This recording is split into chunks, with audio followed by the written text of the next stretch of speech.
8 మందికి ఇబ్బంది పడి కాళ్ళు చేతులు కూడా ఇబ్బంది పడి మొత్తం ఒక మనుషులు ఫెయిట్ అయిపోయి ఉన్నారు. అందరూ కూడా అందరినీ కిమ్స్ హాస్పిటల్ జాయిన్ చేశారు. నాయకులందరూ కూడా వస్తున్నారు చూస్తున్నారు. ఎవరు ఏమీ లేదు. పోలీసులు అందరినీ వేస్ట్ గా చూస్తున్నారు. దరిద్రంగా ఉన్నారు అందరూ. అది పరిస్థితి. ఇక్కడ పోలీసులు ఎప్పుడు కూడా సరిగా చేయలేదు. మా పరిస్థితి అందరినీ ఏం చేయాలని మీరు ఆలోచించుకోండి. 20 మందిలో మొత్తం అందరికీ కూడా అందరూ ఫెయింట్ అయిపోయి ఉన్నారు. ఎవరికి కూడా ఏం బాగాలేదు. అందరూ హాస్పిటల్ పడి ఉన్నారు. జరిగింది ఎక్కడ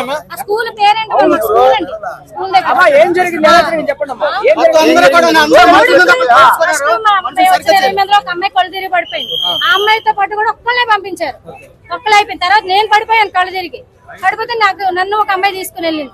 ఉన్నవాళ్ళు ఎవరిని బయటకు రాను. మా హస్బెండ్ కూడా బయట రానివ్వలేదు. ఓన్లీ లేడీస్ కూడా లేడీస్ పంపించారు. తెలివి వచ్చిన తర్వాత వెళ్తుంటే మేము పంపిస్తాం. కంగారు పడకమ్మా, ఊపిరి తీసుకోండి అమ్మా, నీళ్ళు తాగండి అమ్మా అన్ని బాగానే చెప్పారు. కానీ క్రౌడ్ ఎక్కువైపోయింది. జనాలు ఒకసారి గేట్ తీసారు. ప్రజలది ఉందండి, పోలీసులది ఉంది. కానీ పోలీసులది ఎక్కువ ఉంది.